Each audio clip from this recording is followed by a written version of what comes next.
Hi, everyone. I thought I might as well press the button and go live because we've got a few people waiting. So while we wait for the rest of the people that are going to come into the class today to sign in or to just get set up, I thought we could just sit here and stare at each other while I drink my tea.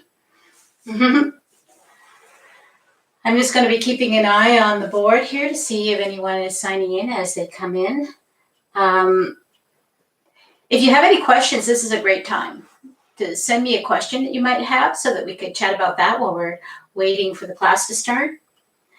If you prefer today, if you're somebody who's watching this and you're not sure you want to do yoga, you just want to kind of watch and you're sitting in your living room, you could do this particular practice even in a chair. This is very suitable for chair yoga. So if you are watching and you are able to, and you can see the chat, I know some of you are doing this with your TV, casting it to your TV, or you have like I do, I have a Fire TV that I can actually set up YouTube and watch videos on the YouTube channel. If you're able to make a comment, I'd love to hear from you.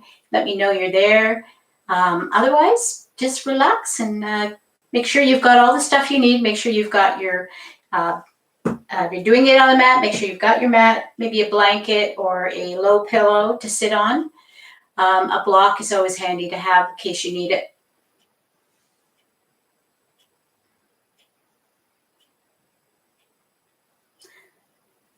So we've got a couple minutes though before 10 o'clock, and I want to make sure that everybody has a chance to check in before we begin.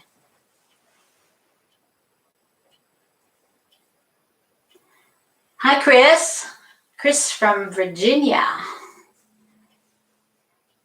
And Dottie. Hi, Dottie. Thank you so much. You've been so kind to me by sending me those emails and comments.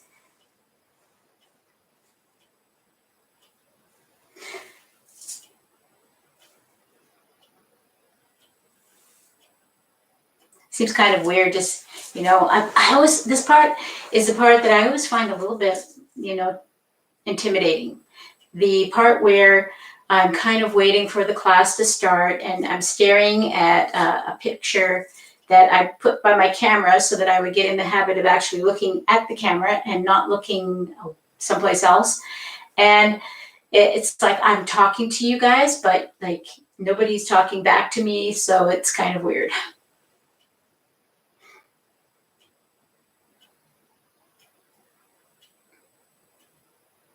Again, if anybody has a question, helps to fill the void of time before we start. Love answering questions. Never, ever, ever think that your question is a stupid question, because there's no such thing.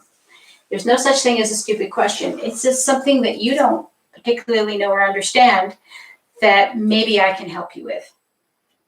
That's all.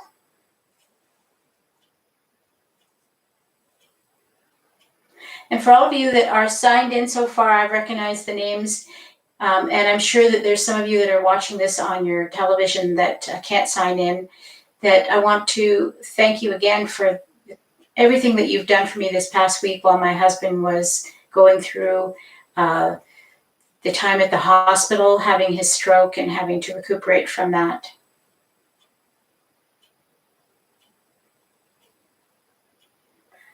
I see quite a few people are watching. If you're able to, sign in, say hi. So I know that you're there and I can say hi back.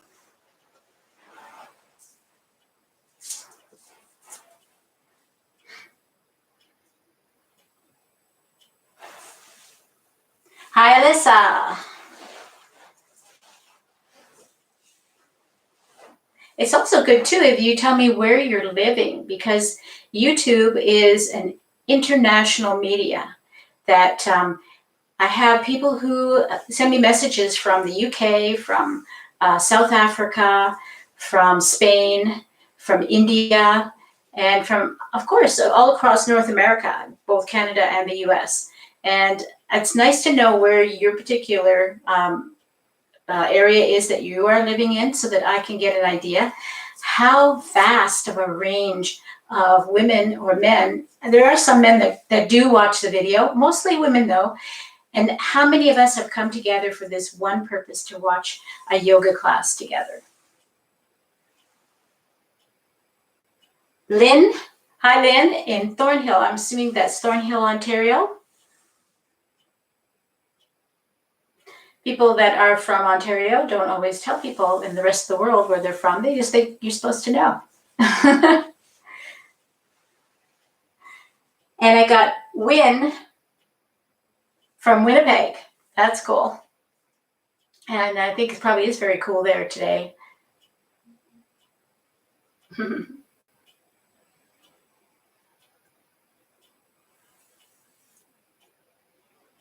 Jerry in North Carolina. And Dottie Chandler is from Raleigh, North Carolina.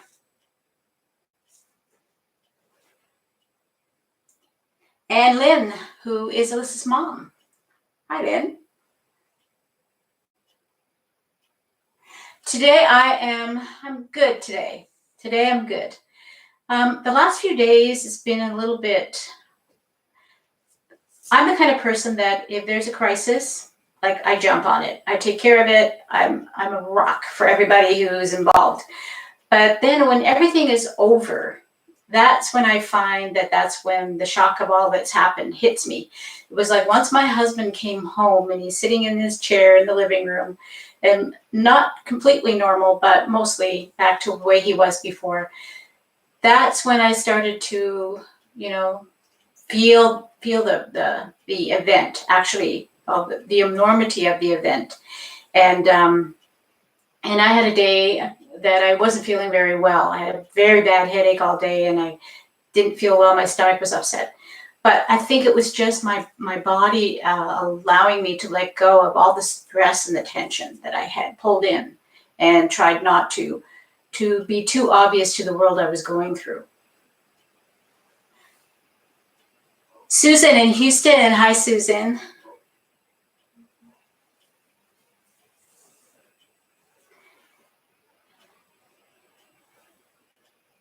And thank you, Pearl, for asking that, okay? I really appreciate you asking how I was doing.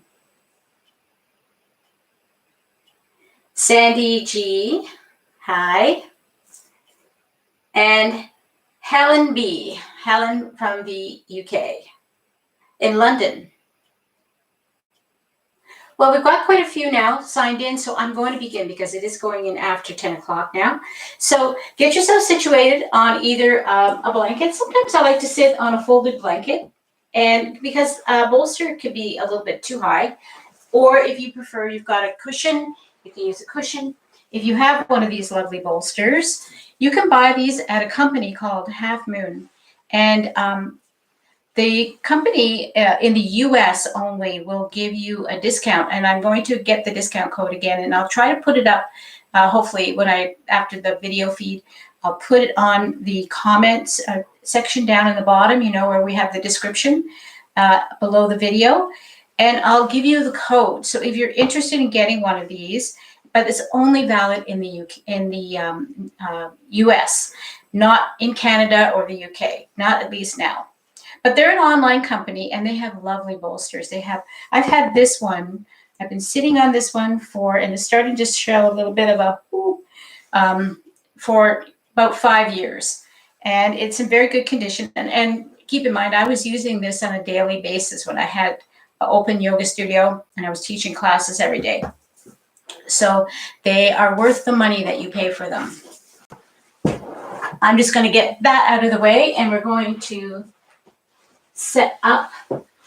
So once you've set yourself up on your cushion or on your bolster or your blanket, I want you to get into your easy pose. So your easy pose may not look like mine. It might look like this. Or you might have to stretch your legs out a little bit further in order for you to be able to cross your ankles and feel comfortable.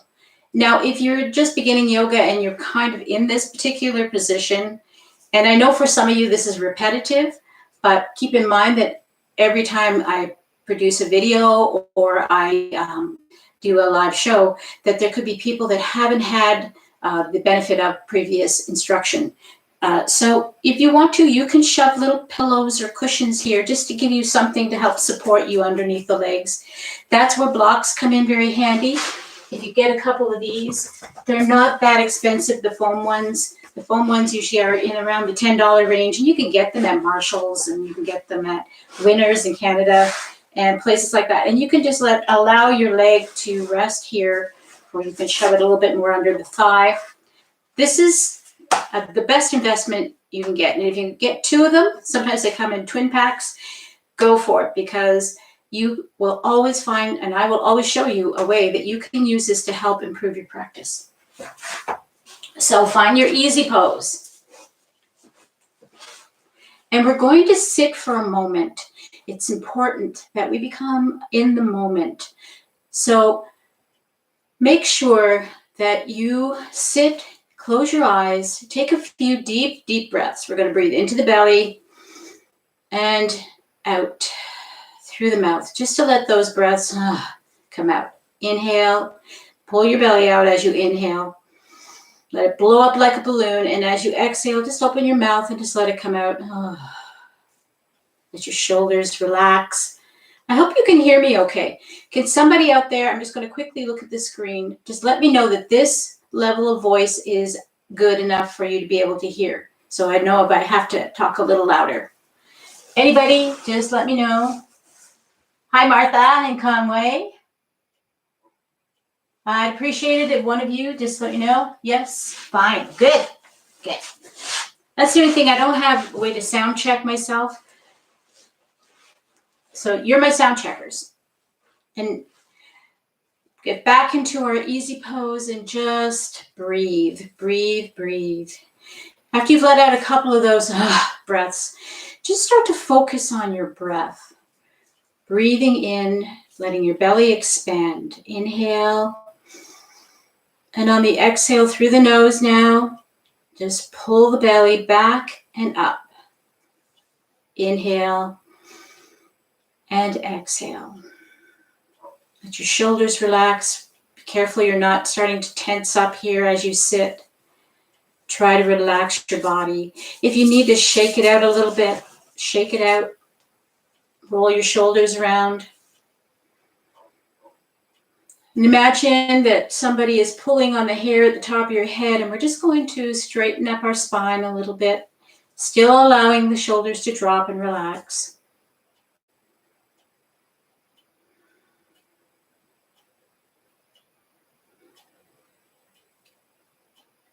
Breathe deeply. And as you breathe, just think of an intention for today. What is it that you would like to accomplish for your practice today? Would you like to stretch a little more? Would you like to get rid of some stress in your body?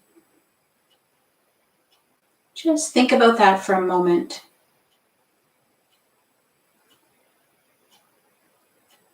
And then slowly, just let your eyes float open. You can keep them soft, or you can keep them closed if you like throughout the rest of this part of the practice. And we're going to begin by moving through the 6 directions of the spine. So even if you're sitting in a chair, just make sure you've got room to move your arms up and down. And we're going to inhale the arms up. Just nice big stretch up. And remember, if this is as high as you can go before you can't go any higher, this is where you stop. But if you can go all the way up, reach up and touch fingertips together. And as you bring the arms down, exhale. So we're following our breath, inhaling the arms up as far as we can reach up. And on our exhale, we're dropping them back down again. Nice and easy. Try not to go too quickly. Try to make sure you're following your breath. Inhale and exhale. Inhale and exhale.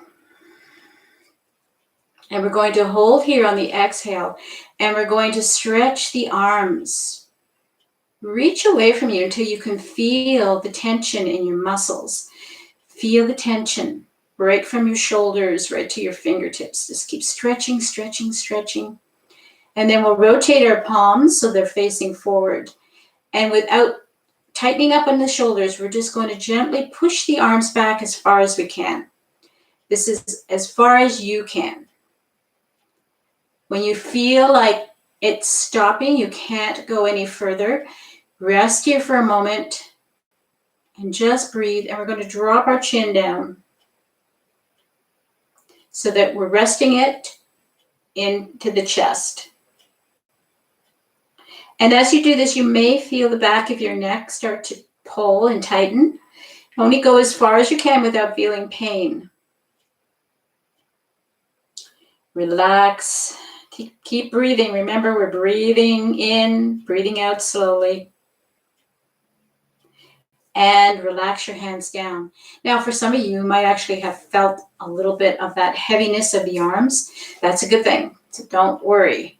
Let's inhale the arms up, and this time on our exhale, we're going to twist. So we're going to twist gently at the shoulders. We're moving the shoulders, not our belly, and we're just bringing this arm behind us, and this arm, we're going to lay it on our lap, wherever you can reach. If you can't reach your lap, then you place it wherever it's comfortable. So keep your belly forward. This is very important.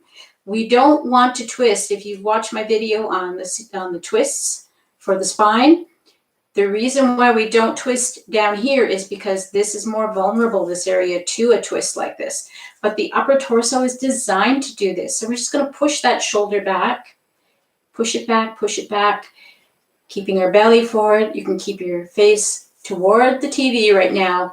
And now I'm going to ask you to just straighten up a little bit and slowly turn your chin toward that shoulder as far as you can, as far as your neck lets you go today. And breathe.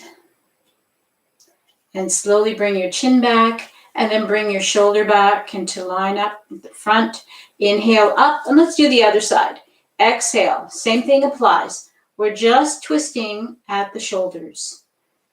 So reach this arm behind you, grab something if you have to. If you're able to grab your hip, grab that. If you can just place your hand on your cushion or the floor, that's fine too. And the other one will go wherever you can reach. And we're going to keep our chin forward. We're going to keep our belly forward. And we're just pushing gently that shoulder back behind us. Take an inhale, straighten up in the spine, and on your exhale, gently turn your chin toward that shoulder. Breathe here. And slowly come back, facing forward again. Inhale the arms up, nice big stretch. Reach up, reach up, reach up.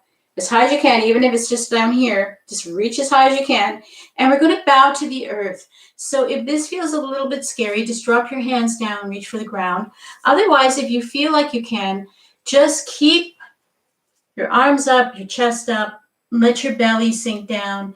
And then when you're ready, you can grab the floor and let your belly sink deeper. So we're not curling our back like this. This is not what we're doing. Instead, we're purposely pushing the hips and the belly in toward the floor. So even if you're way up like this, you're still doing the same thing. I'm going to show you what that looks like. You're still coming in like this, down between your knees. This is the important thing. We want to make sure we're not curling our back here, putting too much pressure on the low spine. Instead, we're going to get the hips to do the work. We're going to bring the belly down. And then we're going to bring our hands to the floor and walk them away from us a little bit. And we're going to come up onto fingertips.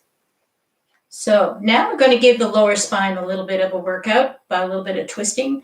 And we're just going to walk our hands over toward one knee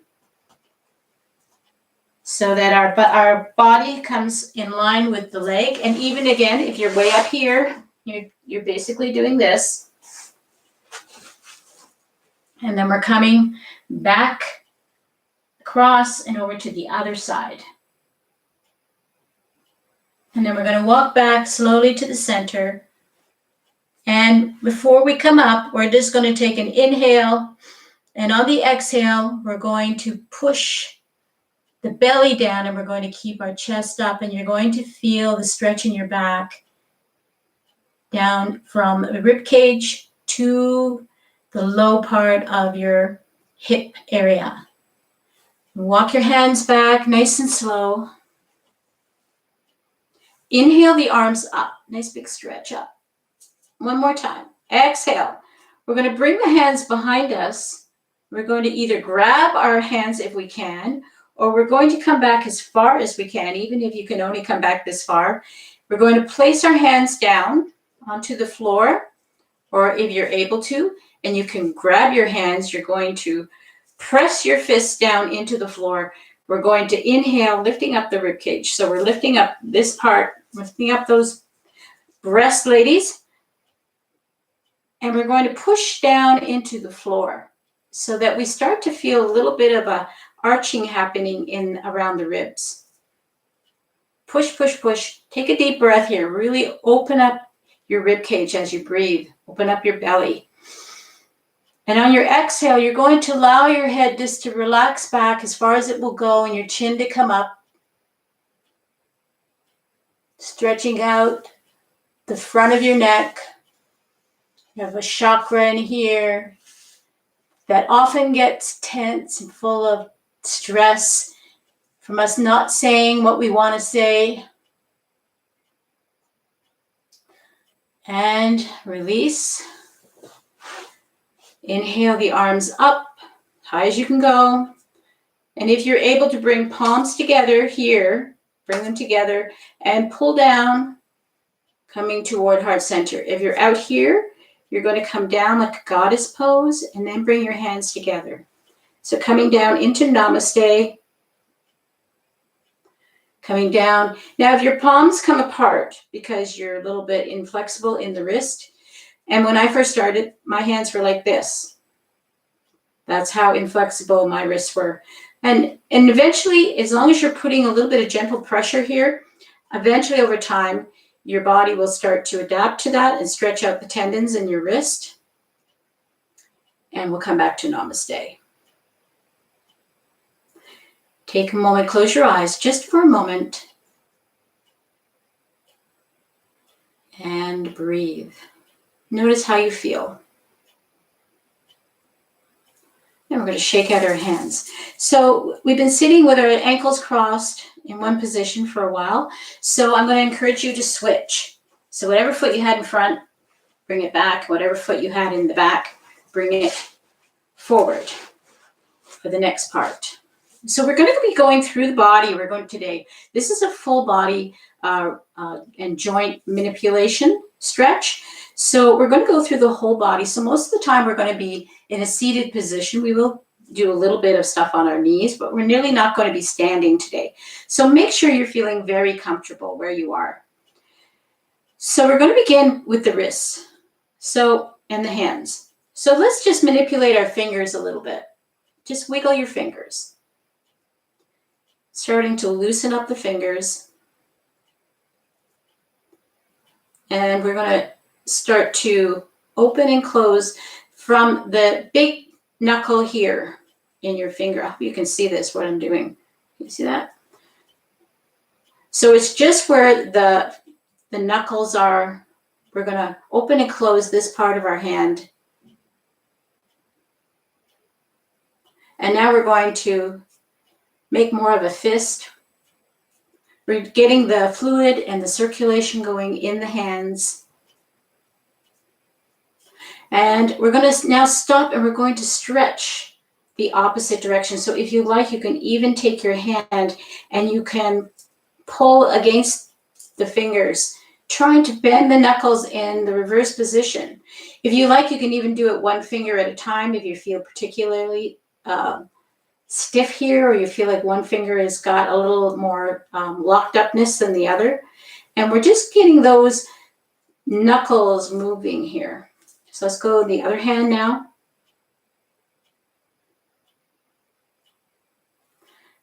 Again, you can go all of them or you can go individually. And we can't forget about the thumb. So you're just going to massage the thumb and find, the range of motion. I have one of these thumbs that can go in 2 directions, which is not always beneficial, especially when you're trying to open something. And you can just manipulate that joint, massage it, get that big joint in your thumb working. So we're going to press our hands together and we're going to release. Press. Now we're working down to the wrists. Pressing our hands together and release. Press and release. And we're going to come in the opposite direction. Now we're going to press the wrist down using the opposite hand. Pressing, and we're switching hands. And then we're going to start to rotate at the wrist. Just gently moving your wrists in a circular motion within the range of motion that you have right now. So just try to take it to those outside edges. It's very important. And sometimes I often forget to warn people at the beginning of the class that moving outside of your area of ability is not a good thing. So we know what our area of ability is by the warning sign. The first warning sign is that achy stretch. And that is where you want to go. You want to find that achy stretch. Let's stop and go the opposite way. It'll feel a little more awkward, but it's okay. The achy stretch is where you want to be, where you want to stay. You don't want pain. Now, pain is quite different. Pain is sharp. It'll sometimes take your breath away. You'll go, or it will be a place where you could point and go, right here. It hurts right here. That's what you want to avoid. And the nanosecond that you feel that, you're going to stop. No matter what I am doing, no matter what I've asked you to do, you're going to stop. You're going to rest your body for a second. And then you're going to see if you can go to just the achy, stretchy part. And if it still goes into pain, you're not going to do that particular movement. Okay, let's move up to the elbows. So let's get those elbows working now. And once you get the circulation going in parts of your body, sometimes you'll feel warmth. Sometimes they begin to feel heavy. That's because the blood flow is moving back into that area. And for a little bit anyway, it's going to feel a little bit heavy getting those muscles working now that they're full of fluid and blood. And let's go the opposite way. Just working the elbows. However that looks for you. And now we're going to move up to the shoulder. We're going to do this one shoulder at a time. So we're going to start to get the shoulder going. You can begin on the right side if you like. The left side, doesn't matter to me. Just pick one side. And try to get that shoulder getting bigger in those circles. Nice big circles. Try to lift up the whole arm. Get that working in the motion. Coming forward, moving back. Let's go one more time around. And when you come down, you're going to stop and you're going to go in the opposite direction.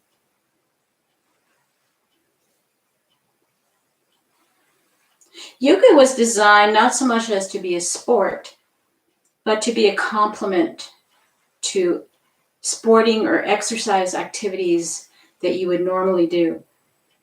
By keeping your body's motion going, by keeping the tendons and the ligaments and the muscles full of important fluids that the body needs in order to the mechanism of it to move smoothly, it will help you have less injury in whatever activity you do.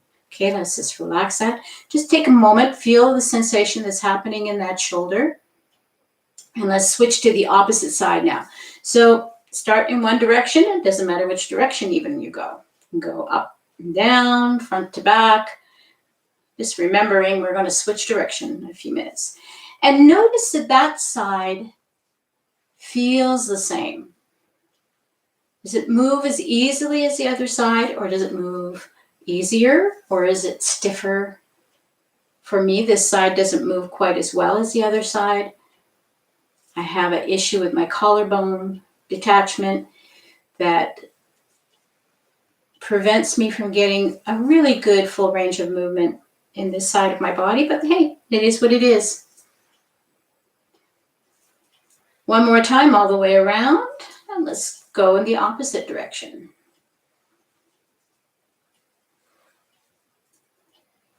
Notice if you're hearing any cracking or clunking or snapping and popping. That's just your joint, your dry joint, starting to move and get some fluid in there.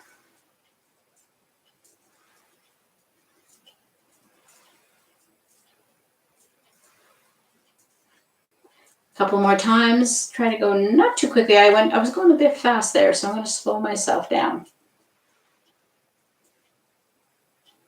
And let's relax. Let's just feel what we're feeling up here. We're going to move up into the neck now. So I want you to begin by just dropping your chin down. And we're going to inhale up toward one shoulder. Exhale down to center. Inhale up to one shoulder. Exhale down to center. Inhale up. We're just going to be continuing to do that side to side. Inhaling as we lift the chin up. Exhaling as we come down. Inhale up and exhale down. Inhale up and exhale down. A couple more times from side to side.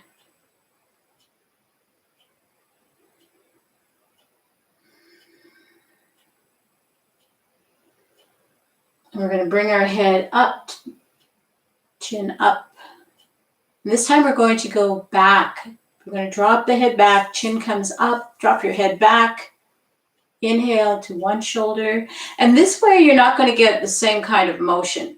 So you're just going to be tipping, and then you're going to let your head roll back, and then you're going to tip it over to the other side as you inhale, and then exhale your head back. And if you're hearing all kinds of creaking and cracking back there, don't be too concerned as long as you're not feeling any pain. To one side, and do this very slowly. Bring your head back to the other side. Bring your head back. And then anytime you start to feel nauseous or dizzy doing this, stop. Just bring your head back up to center. One more time, all the way across to the other side. And then once you get to one side, you're just going to gently lift your chin up to center. Take a moment. Feel what's going on in here. If you feel dizzy, just take a few deep breaths. So now we're going to do the complete circle. So we're going to begin to the left, and we're going to inhale as we bring our chin up and exhale as we bring the chin down. So now we're going in a complete circle. Inhale up, exhale down. Inhale up, exhale down. Inhale up, exhale down. And this time when you come down, we're going to come down to center. We're going to roll back the opposite way now. So inhale up, exhale down. Going in the opposite direction. Inhale up, exhale down. And if you notice yourself pinching your shoulders up, try to relax the shoulders down. Inhaling up and exhaling down. Let your chin rest now, just for a second, against your chest. Take a few breaths and slowly lifting your head up. Again, take a few moments to see if everything, if you feel dizzy, take some of those breaths just to make sure you're not, blood pressure or your equilibrium is leveling out again. So this time we're going to take two shoulders and we're going to squeeze them up and drop them down. Squeeze up, drop down. And we're just going to do this on the inhale, squeezing up, and on the exhale, we're going to let it go through the mouth. So inhale, exhale, inhale, exhale, inhale one more time, exhale. We're going to work down toward now the middle of our body. So we're going to start going into circles. So we're going to begin very small. We're just going to inhale as we come back. So we're going to inhale. If you've got to exhale here, this is the place to do it. We're going to inhale coming up. And we're going to exhale as we come down, forward. And if you're starting to feel like you need to switch your legs again, maybe that's a good idea to do that now. Switch them. If you feel like you need to straighten them out and shake them, because things are getting a little bit numb, we'll do that. Let's all shake our legs out. And then come back into your easy pose. And take an inhale, exhale as we come forward. And we'll keep our circle going. But each time you come around, see if you can go a little deeper and a little further back.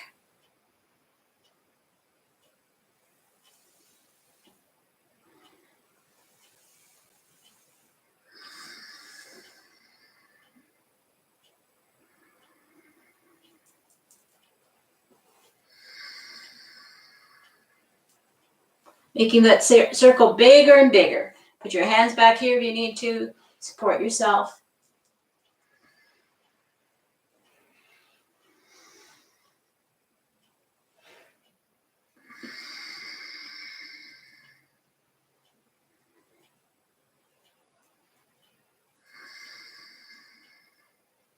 One more time.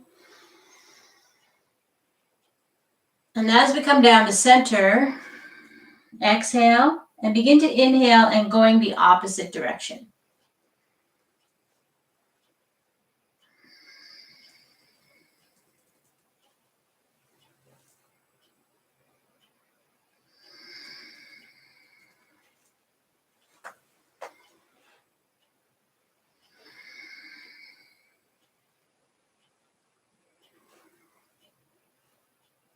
And we're starting to make those circles a little smaller now.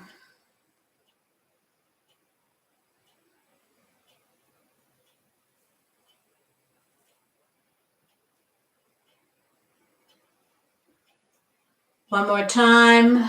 Inhale as you come back. Exhale forward a little bit. Come back gently to center. And sit for a moment and feel what's going on. This is important. Feeling what's going on in your body. What are you feeling? And how are you feeling? How are you feeling about what you are feeling?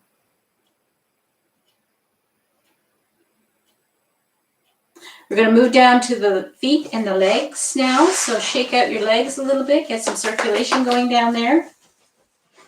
And we're going to begin with the toes. Yeah, you can see my toes. So we're going to flex our toes.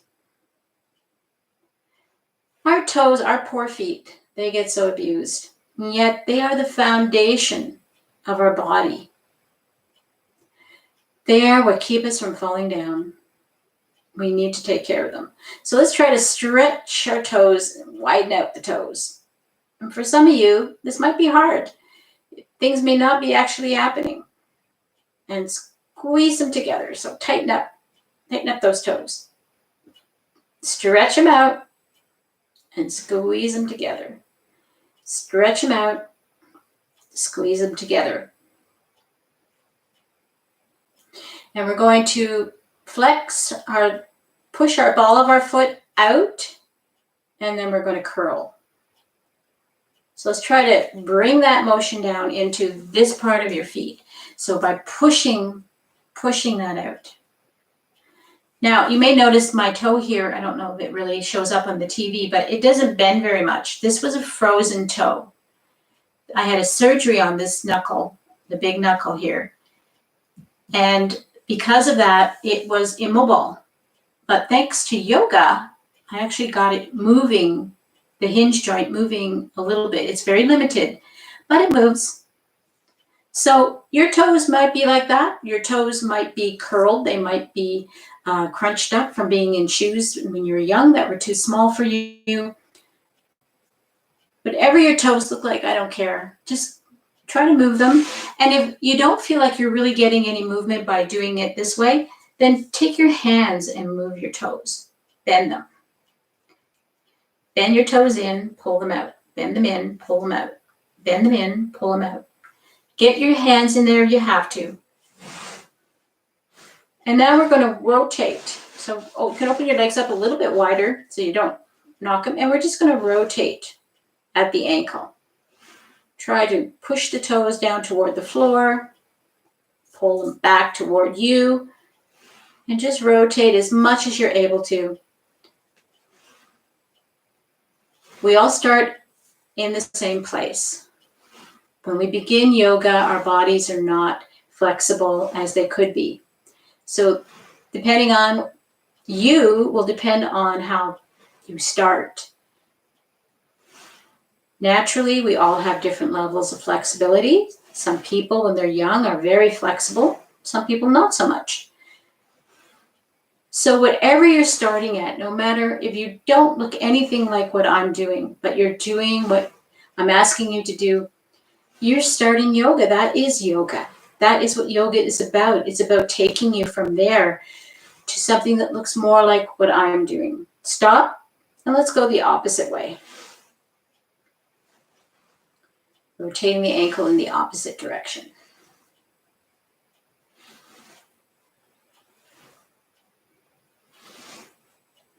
This is a good practice, this particular practice, if you want to rewatch this at a later time, to do maybe once every couple of weeks. And parts of it you could do on a daily basis if you find that you're really, really, really tight. You can work on your feet, you can work on your hands. And I do have separate videos it's called Padabandha for the feet and Hasabandha for the hands. And let's now relax that. Just give it a second. Feel what you're feeling in your feet. And we're going to move up to the next. If you're in a chair, you're going to lean into the chair so that you don't fall over. You're going to grab just under your leg here, just behind the knee. You never grab into the joint. Just grab behind the knee. And we're just going to do a circle at the knee joint. Take your time. The knee doesn't have a whole lot of movement in it. It has a very limited range of rotation. This is why the knees are often injured. People expect their knees to do something that they're designed to do. So when you don't move this part of your body at all, the padding that's between the knee joint starts to get very dry. So what we're doing is we're just bringing moisture into that area in here. It's not quite the same as cartilage. It's different. It's like a little pad. So let's stop and we'll go the opposite direction. The opposite direction always feels a little bit more awkward. And of course, after doing the first one, if you need to stop for a second, take a breath, and then do the second part here, this rotation, please do that. And we're going to let that go. Let's move on to the other leg. Again, we just need to lift it up enough so that you're able to freely move your leg. Going in a small circle, nothing too big.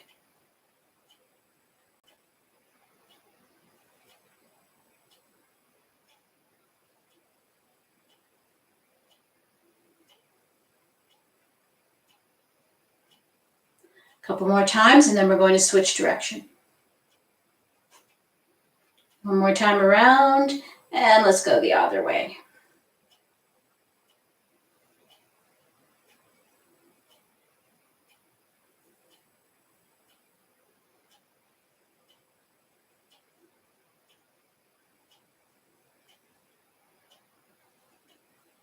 Couple more times. And we'll rest those legs.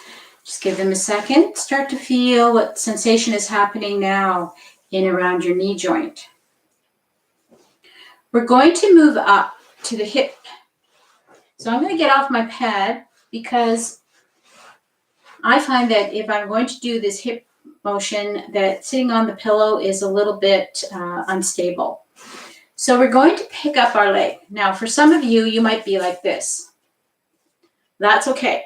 This is where you are. For others, we're going to try to bring that foot closer to our chest. Close as you can. This leg, it can be bent, it can be stretched out, it can be off to the side, it can be directly in front. This is what you need to do to make sure you're not going to fall over. And we're going to just rock this right now. We're just going to rock this.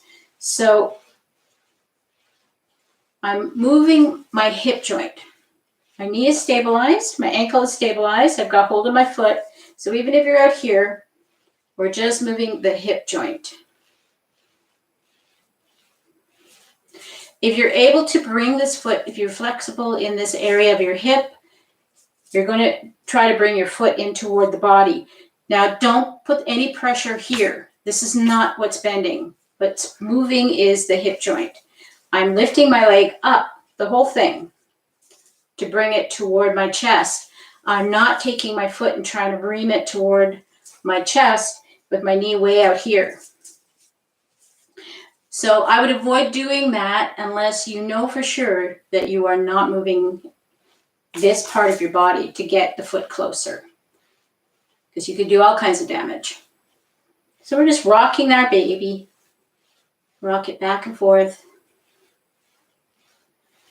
And then hanging onto our foot, we're going to put one hand down for balance, and we're going to roll on our big glute, that big muscle. Just roll in a circle.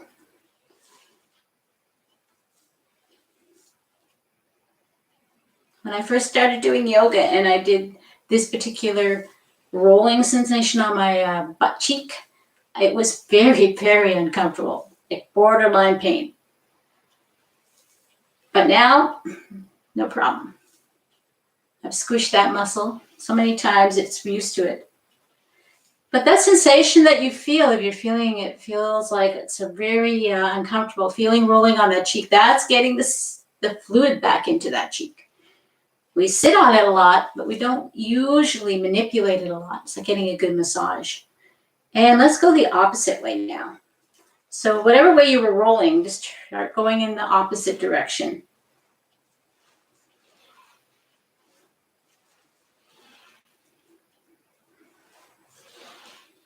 Couple more times.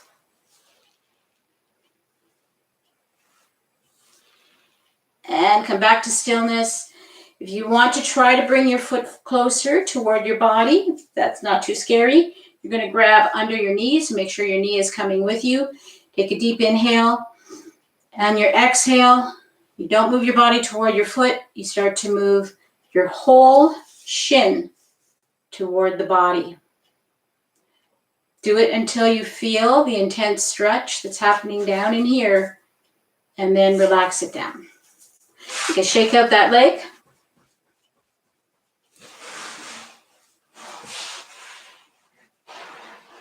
And now we're going to bring this leg up. So same thing. Grab your foot, grab your knee, bring that whole shin bone, knee, ankle, everything up toward your chest as far as you can. And if this is it, this is it. Don't try to pull this and the knee is not coming with you. And we're going to rock our baby. Rock on that big glute muscle. And if you need to put your hand down, you can do that. Just gently back and forth. Getting some circulation in there. And then we're going to rock it this way. This time we're isolating the hip. So we're not moving, just our leg is.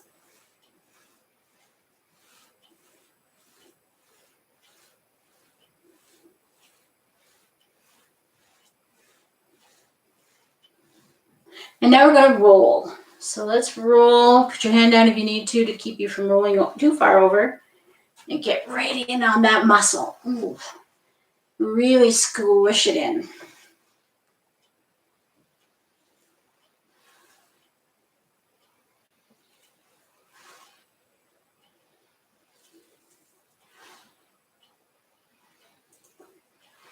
One more time, all the way around. And let's go the opposite way.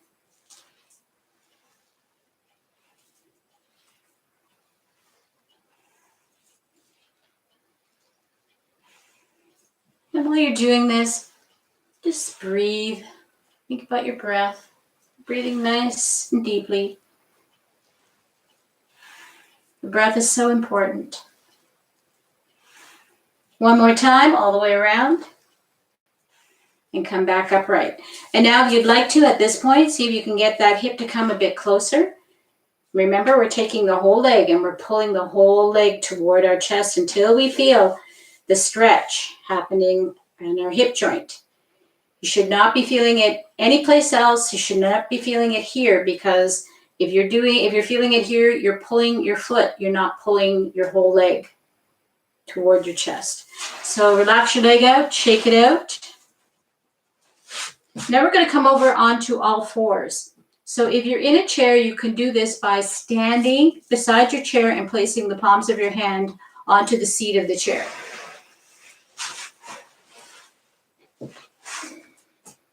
We're going to do some cat-cows. So the cow position is we inhale, drop our belly down toward the floor, making a bowl in our back. Take our tailbone and point it up toward the ceiling. Lift your chin up. Before you begin though, make sure you've got at least a fist between your knees. Don't have your knees tight together. That will help you to balance better, and it's also more lined up with it, where the hip joint actually is. So make sure you've got that space between your knees. Same thing with your hands. Your hands should be placed at least the same thing as your knees are. So we're going to inhale, drop the belly, lift the chin up as high as we can, drop our belly down as low as we can, lift that tailbone up. And on the exhale, we're going to take our belly button, we're going to try to pull it up into our rib cage. Arch your back, tuck that tailbone in and under. Inhale, cow. Exhale, cat. Inhale the cow. Exhale the cat. One more time. Inhaling cow. Exhale cat. Now back to flat back. We're going to start with the hip that's facing you, but you can use whichever leg you like. We're going to inhale that leg up like we're going to take a pee. Like we're a puppy dog taking a pee. It's called hydrant for obvious reasons. And we're going to drop it down. We're going to go on the other side now. Inhale it up and drop it down.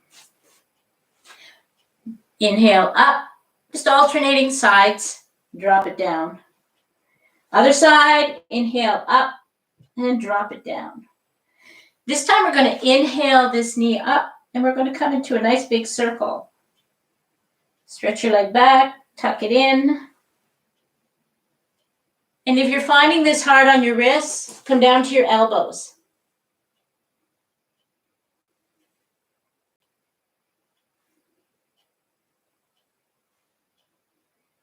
And we're just going in those slow circles, stop, go the opposite direction.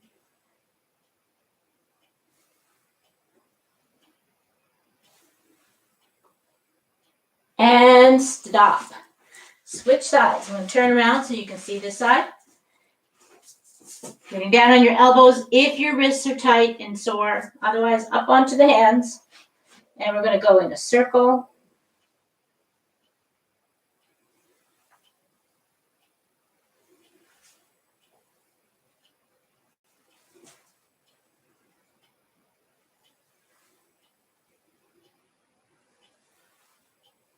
And go the opposite way.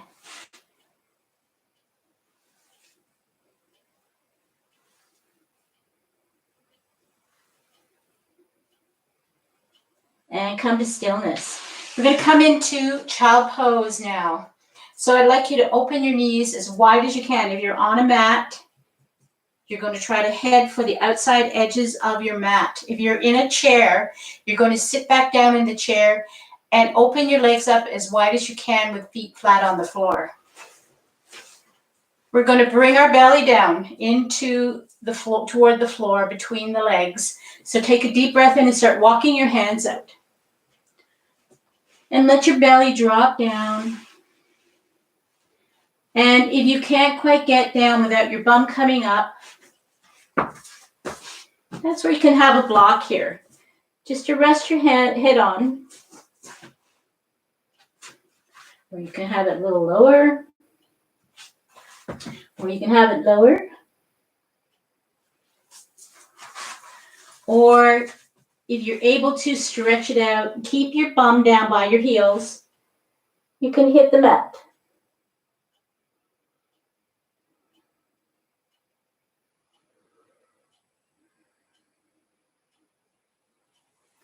We're going to stretch ourselves out onto the mat, and we're going to come into baby cobra.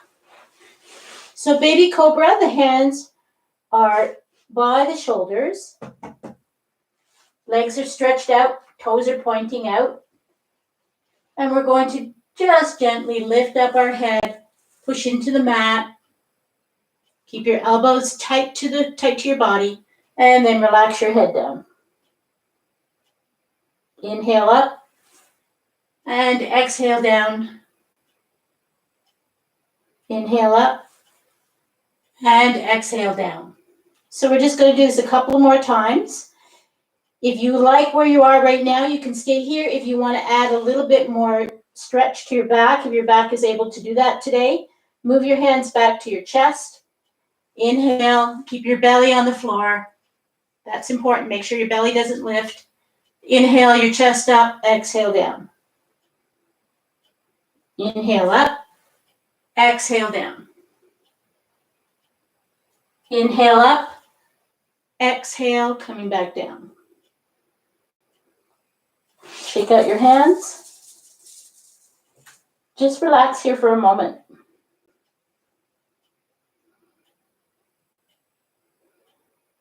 Feel what's happening.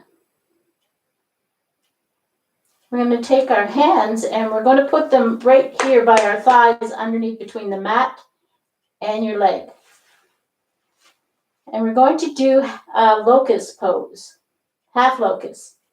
So we're going to put our chin on the mat. That's important. And then we're going to lift up our legs. So first starting with the right leg. Inhale, and you can use your hand to push it up. If you can't keep your leg up, you can use your hand like a little kick stool. Otherwise, you're lifting up as high as you can, keeping your chin down. I hope you could hear me there. I was sort of talking into the mat. So the important thing here is, like, everybody relax. Keep your chin on the mat while you lift up the leg. Don't roll. Try not to roll over. If you have to, don't go as high. Instead of rolling over, just go a little bit lower. So we're going to go on the other leg now. And you can use your hand to help keep your leg up, or you can use it to give yourself a push. Chin to the mat. Lift the opposite leg. Tighten up the muscles in your leg. Exhale down. Take a break. This is helping to stretch this part of your back here. So you're probably going to feel a little achy here. Let's do it again. Chin on the mat. Inhale, right leg. Exhale down. Take a break. Chin on the mat. Inhale, left leg. Lower it down, take a break. Relax everything now.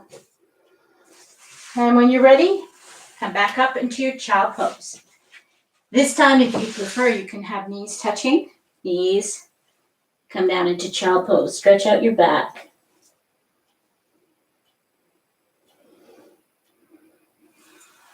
Child pose is the most misunderstood pose. It's really a back stretch.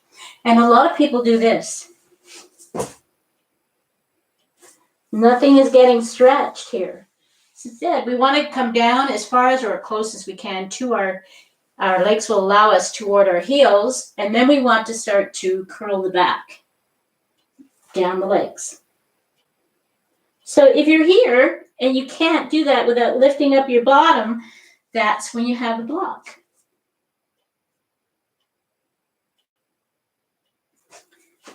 This or this is better than this.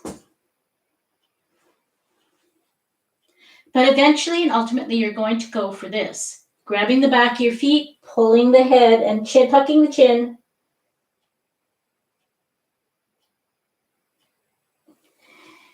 The stretch on the back is unbelievably beautiful. It's like pulling open your spine slightly, each vertebrae. And then you get a release of all of the pressure of the days pounding down onto your spine. You're going to come into the bottom now. You're going to switch around and you're going to come and lie down. Now, I've talked about this before.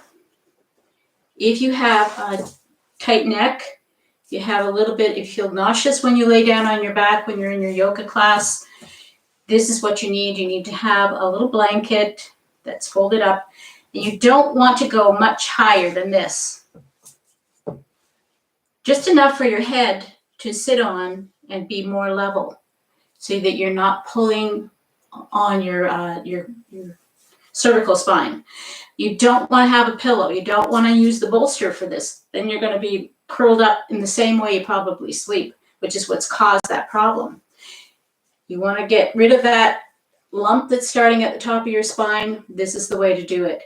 So come down slowly onto your back. If you need to have your little support pillow here, you can do that. So I should probably put my head this way. And down nice and slow. And then roll on your back and really allow yourself to flatten out. Let your shoulders relax down. Roll on your back. Side to side or in circles, whatever feels good. Take a few deep breaths here. Let your body start to relax.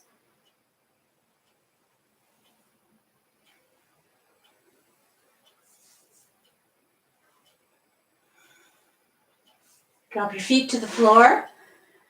Stretch your arms out into a T. Bring your knees up. Inhale. And on your exhale, drop them over to one side. Keep both shoulders touching down. So if in order to get your knee to the floor, you have to lift your shoulder up, that's where you stick another pillow. Stick something here, your block or your pillow, to catch it. If hanging out there in space does not feel comfortable to you, you can roll right onto that hip. So you might notice that my knees don't drop together. That's just because that's the way I'm designed.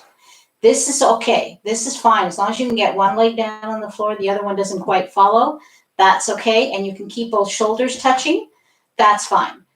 But what I don't want you to do is lift this shoulder up so that you can get both of those knees together. Take a deep breath in. Exhale. Take a few more of those breaths. Take as many as you need to feel yourself relaxing into this posture. Exhale. If you like, you can turn your head looking the opposite way.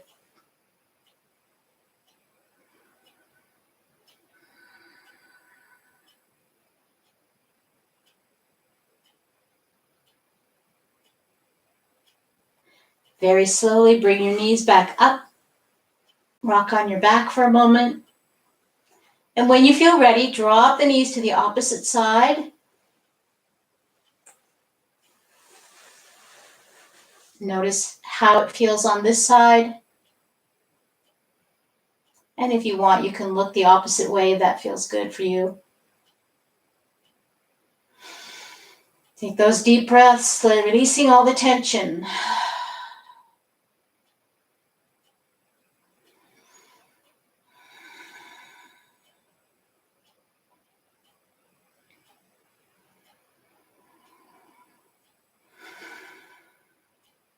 Bring your knees back up.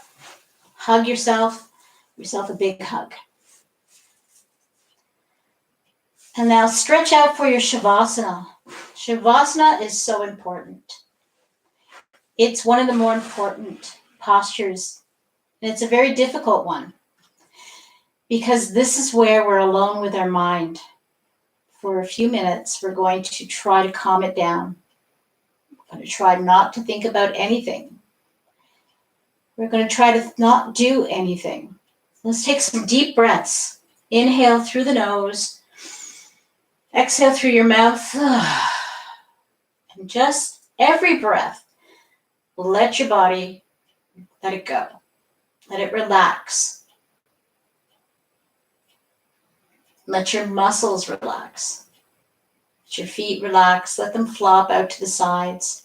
Open your legs up wide so that you have lots of space to just let everything relax. Arms out wide, palms up, ready to receive. Let your fingers curl if they want to.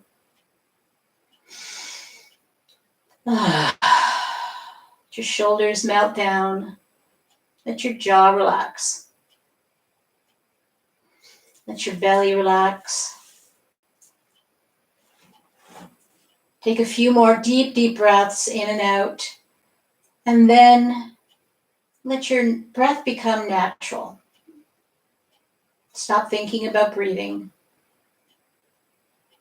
And instead, try to take your mind to a place where you feel the most comfortable, the most at ease, the most at peace. And in your mind, go there and let yourself spend some time. Sitting in a chair and you decide to relax out onto the couch, just let your chin drop into your chest and let everything relax.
Begin to wiggle your fingers and your toes, starting to wake up your body again, bringing it back. Bring yourself back to the room. Bring your knees up to your chest. Give yourself a big hug. And just take a moment to thank your body for everything it does for you every day. No matter what we throw at it, no matter what we feed it, it's there, it's working, it's trying its best. Give yourself a big stretch, like a full body stretch. Like stretch everything out like a cat. Just luxuriate in that stretch. And relax everything again. Bringing your knees up to your chest. Slowly roll over to one side. It doesn't matter which side feels natural for you. And when you're ready, slowly make your way up to a seated position, coming back to easy pose if you like. And if you have some tea or some water nearby, take a sip.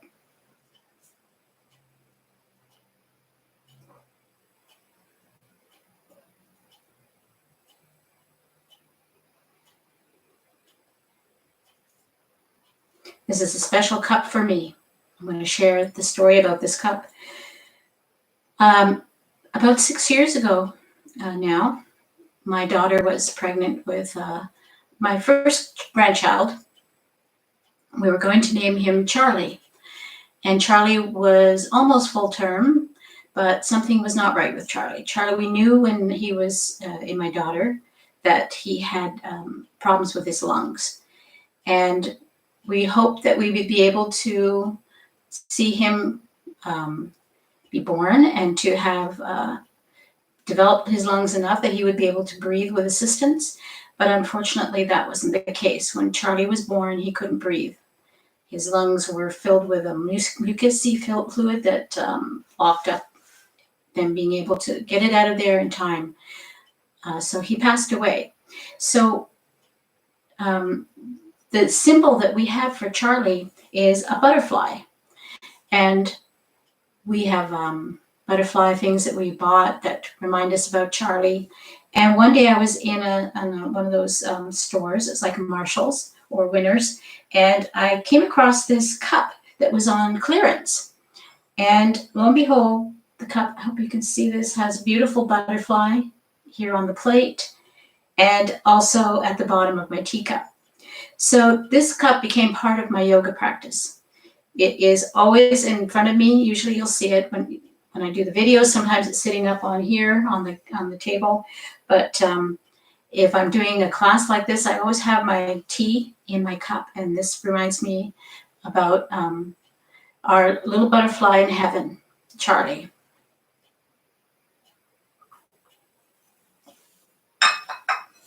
So let's finish our class up. Sit quietly for a moment, palms together. Take a few deep breaths in. And let's rub our palms together, generating some of that prana. And as we do this, think of the places inside you that need some healing, some loving energy. Close your eyes, place your palms over your closed eyes, and when you breathe in, open them. And send that energy right into that spot. And when you exhale, palms toward the ceiling and send it out to the universe, to those that need a little healing love in their life. And bring just a little piece of it back for you, heart center. Namaste. Before you go, I have a little blatant self-promotion. I have t-shirts. And you can order these t-shirts from my website. As a matter of fact, I would really love everybody watching to go to my website and check it out. And that's also where you can pay the fee for this class if you so desire to do that. This is not mandatory, but I do appreciate it if you do.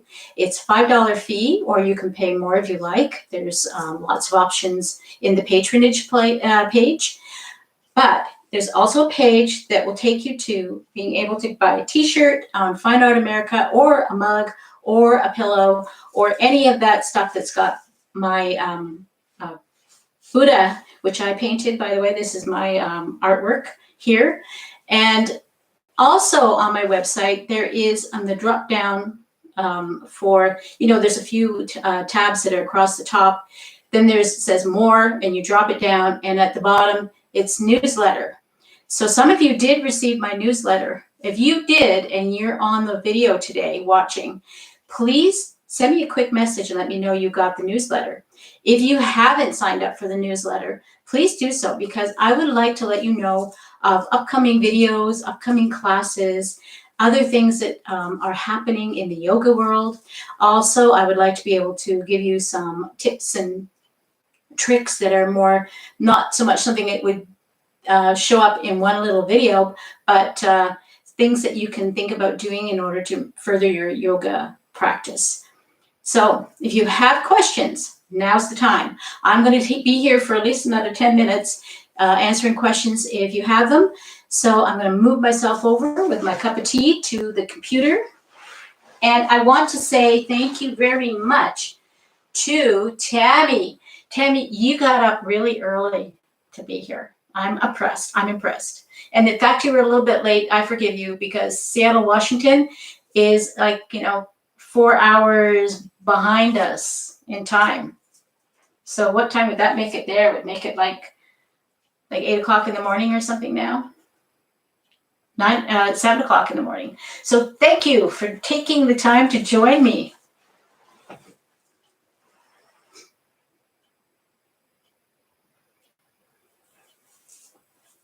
Margaret says that she liked this warm-up. And actually, this is a great warm-up, especially if you're doing exercises like running or bicycling. This helps keep your joints and your tendons stretched and fluid. Some of that, say for example, you're going to go running or biking. You might want to do that warm-up before you go on your run or your hike. Then you come back and you can do some of the other stretches that we do in yoga for the legs afterwards, in order to make sure that your muscles don't suddenly go eh. And yoga is a beautiful complement to any activity, any sports activity, if you play baseball or any of those things. Or I know a lot of us now, we're kind of stuck inside because of COVID, but I still walk. I mean, it's sometimes 0 degrees outside Fahrenheit, and it's quite cold, and sometimes it's slippery or snowy, but I still try to go for a walk. I don't really like winter, but I try to live with it because I've had to. But at least outside in the fresh air, we can get some oxygen, we can get some movement happening in our body. And if you live in the South, no excuses. I'm just going to check to see if there's any questions coming up. Thank you, Susan. That's really nice of you to say that. She just thanked me for my guidance. That's why I'm here. I'm here to be here for you guys. The community of people that contacted me, I was so blown away is the word. We only know each other from this particular medium, and it's unbelievable how much love and support I gained this past week from you. You were amazing. And I wish we could figure out a way to bring that to all of us, not just me. I mean, I know that every one of you out there has your own struggles. And I'm looking at trying to build a community page. I checked it out yesterday. A lot of them are very expensive. If you want to have a specialized community page. But I think there's something we could do in the interim on Facebook.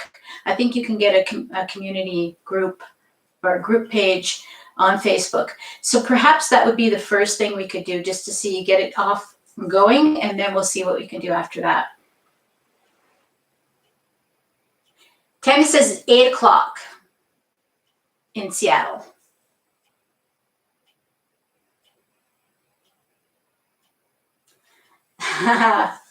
I'm glad you found me there.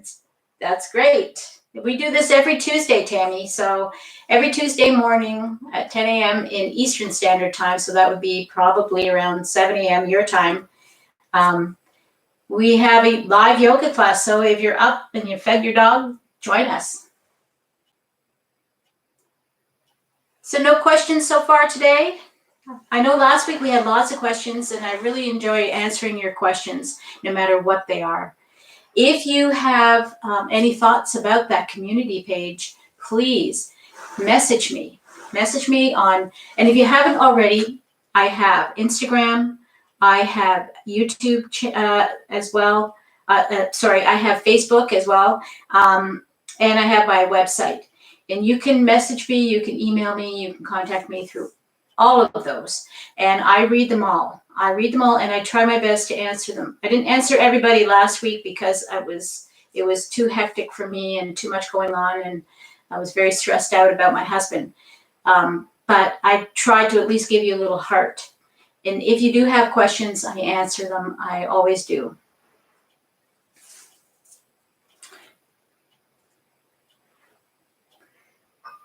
I'm gonna have a cup of tea.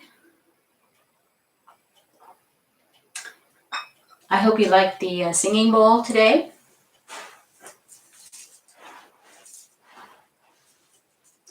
No questions coming up?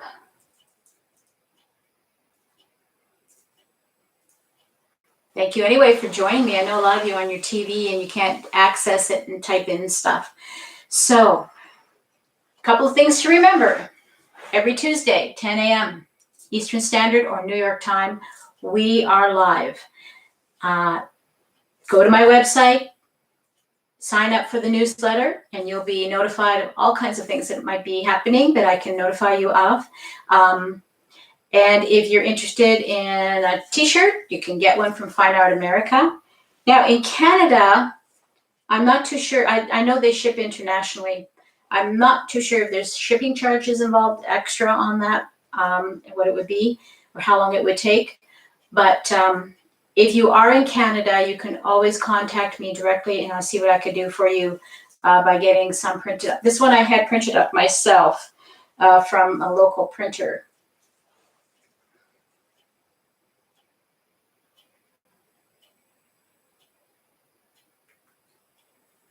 So I had a question about baby cobra. So the main thing to remember about baby cobra or even the full cobra is you have to keep the elbows tight against your body. Don't let them fly out when you're trying to push up. If you have them out to the side and you don't have them tight to your body, you might be putting more pressure on your low back than you should be. If you have them tight to your body and you're pressing in and you're lifting up in baby cobra, so in baby cobra, the hands are roughly around your shoulders. You should only be really lifting up this part of your chest, and the place you're going to feel it is where the rib cage ends down your back. That's where you're going to feel it. If you're feeling it lower than that, you might have some issues in your back, or you might be trying to do a push-up. Don't try to do a push-up. It's very isolated where you're just lifting, basically. Focus on lifting your head up and let this part of your body come with you. If you're doing a full cobra, your hands should be beside your breasts, elbows tight to the body, and then you push. The same thing applies. You're pushing your chin up. Make yourself feel like you're a snake, lifting up. Make sure the belly is in contact with the floor. Makes me crazy when I see these young yogis who are teaching classes and their belly is off the floor and they're basically doing an up dog. So it's like, make up your mind. Are you doing an up dog or are you doing a cobra? That's one of my pet peeves. It's very important that you keep the belly in contact because now you're isolating that part of your rib cage. If you watch the ones on twists, you'll understand that the low back should not be taking any significant amount of weight on it.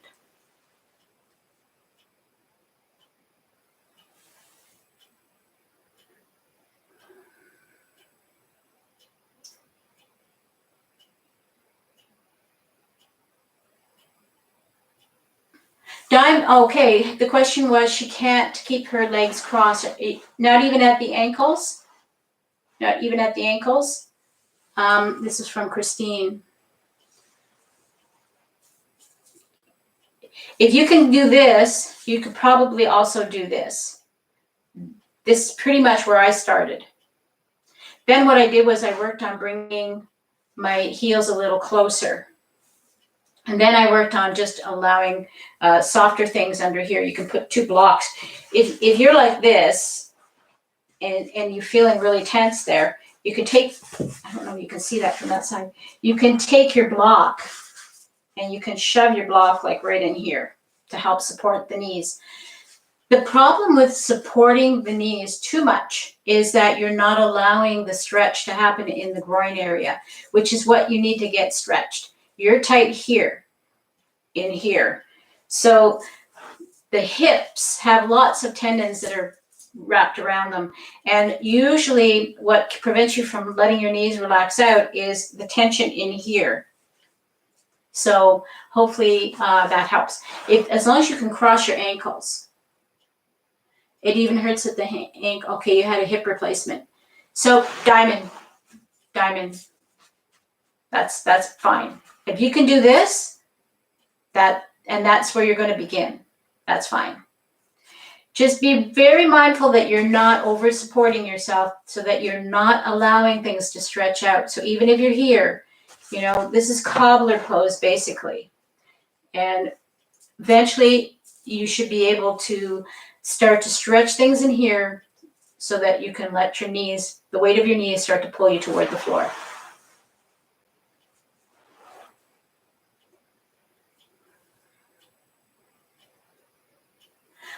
Oh, I'm glad your TV, you just got a new Roku, right? Roku? Yeah, I'm glad your TV worked out. See me, if that's the right person I'm thinking of, you're seeing me on 50-inch TV. Unfortunately, you're probably seeing every single wrinkle. By the way, for those of you that are still hanging in there, this weekend is my birthday. I'll be 66 years old. Can't believe it. That was a fast 66 years.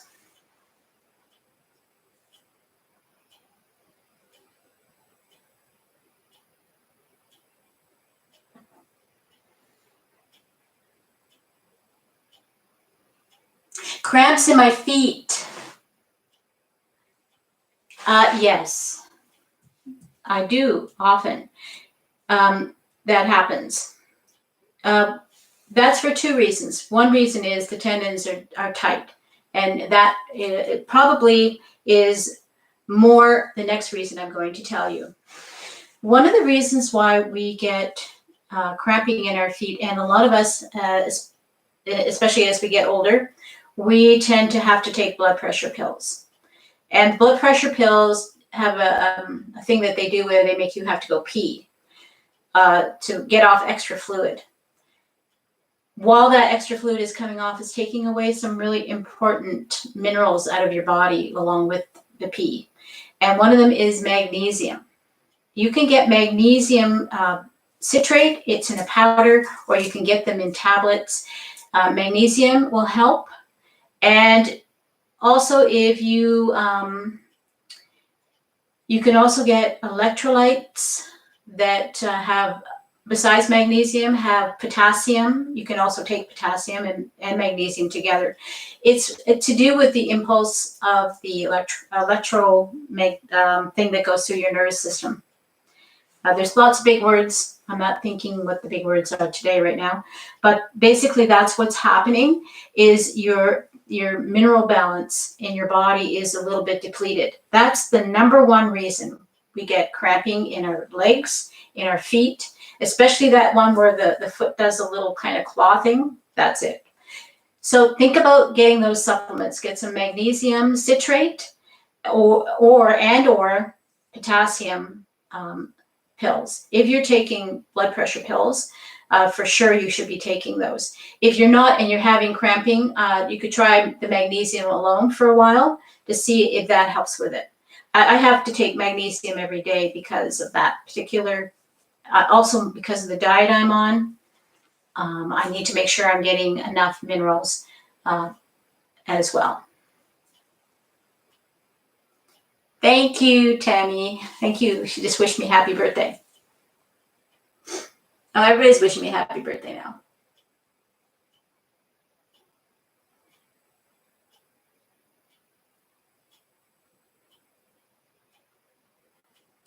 Yeah, magnesium is one of those things where I take it in a powder.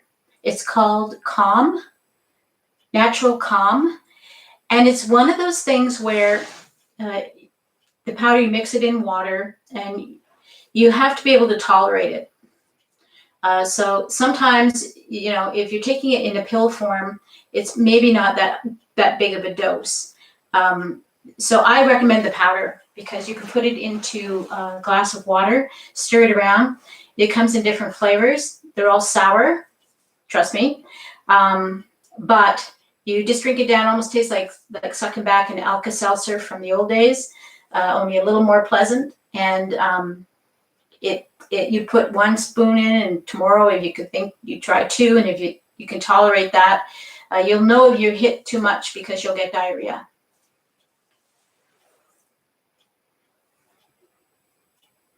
Yes, that's the other thing, sodium. Now, I'm glad you mentioned that. Thank you very much, Pat, because, and I almost forgot about the salt. There's a lot of science that has disproven the theory that salt is bad for you. As a matter of fact, a lot of our health issues come from a lack of salt. And magnesium is a salt. Potassium is a salt. That's the way that the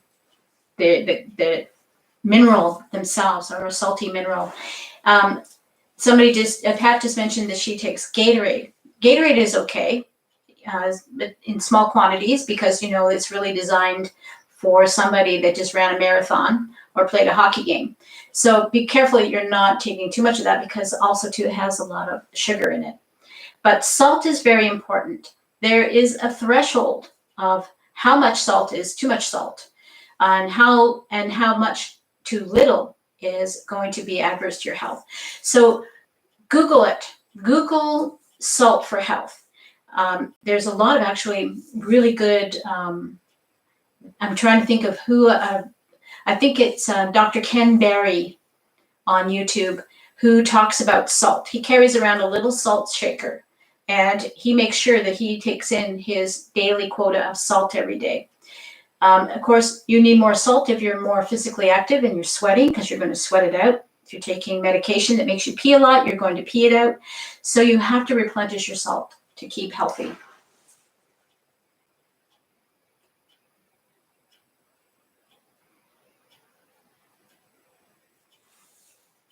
Okay, question is, I'm hoping I'm not missing some.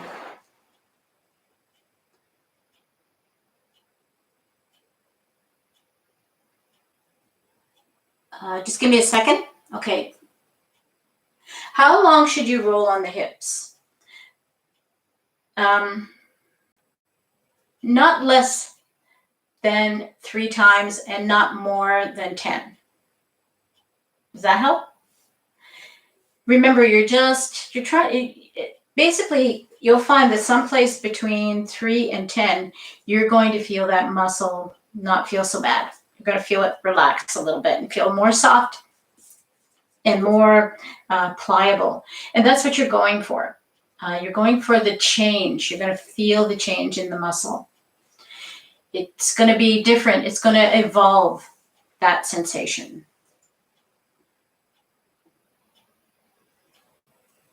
Definitely doing yoga will help with muscle cramps. The electrolytes aside, stretching your muscles it keeps them from responding badly to sudden movement. A lot of times when we've been sitting for a while, we go to stand up and walk, you'll get a little ache in your calf muscle. That's simply because everything was not moving for such a long time, and then suddenly you're asking it to move. It gets a little grumpy. So yoga helps to keep those tendons and muscles more supple so that you're less prone to having that response to a sudden movement.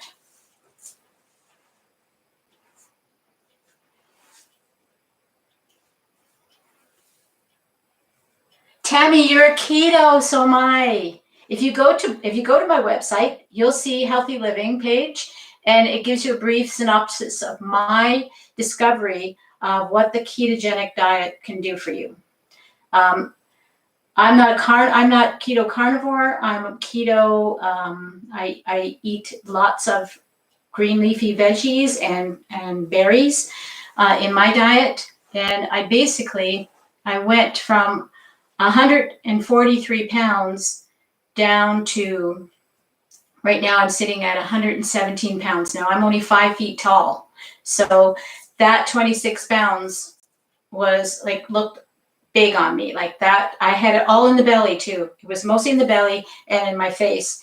And it took me a good year to get that, because it's not for older. Let's face it, when you're older and you go on any kind of a weight reduction program, it is not like when you were young and you could drop 10 pounds in a week. It's not going to happen like that. It happens much slower. But read the little bit of the page that I wrote about it. And if you have questions, I'm more than happy to talk to you about keto. Keto is my way of life. That's my dietary choice now. I will never go back to the other way of eating. At the odd time when I have a non-ketogenic day, for whatever reason, like when I'm visiting people and I tend to eat a little more carbs than I'm used to eating now, or things I used to eat that I've given up, sugar for one, I suffer the next day. I'm sick the next day. I will have a migraine the next day. And that just went to show me what the way I was eating, how badly it was affecting my body. And I was a vegan. And I gave up veganism because I thought vegan and yoga goes together. You know what I mean? It's no longer.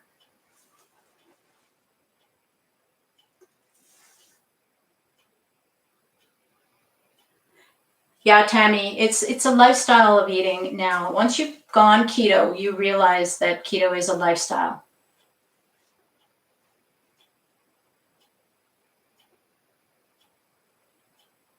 Tammy has a book that she's suggesting, or something maybe you could Google. It's called The Salt Fix by Dr. James. And I cannot pronounce that last name. Dinacona Loli or something. If you can see these comments on the side of the chat, you can see Tammy T. She wrote down the name of the book. The Salt Fix is the name of the book, or you might want to Google that and see if there's a YouTube video on it.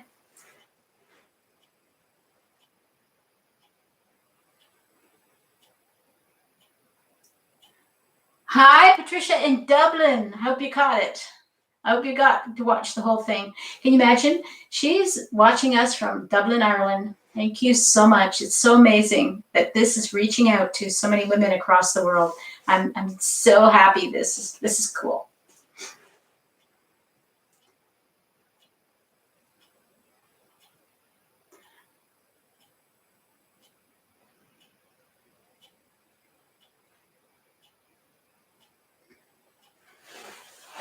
I hope I didn't miss any comments that came before. Okay. Well, I think I'm going to sign off now. It's 11:30. I like this after chat. And as a matter of fact, next week we're going to be doing yin yoga. If you're still hanging in there, we're going to be doing a yin yoga class. So you're going to be very lovely and comfortable. You're going to make sure you bring lots of pillows and blankets so that you can do this practice and get the best benefit from it. I'm going to send out in my newsletter more information about yin. If you like, sign up for the newsletter on my website. Go to the newsletter tab on the website, www.northernzenyoga.com. You can find out lots of great stuff on that website. So I'll see you next week. It's been wonderful, and thank you again for all of your support this past week. Love you all. Till next time, namaste.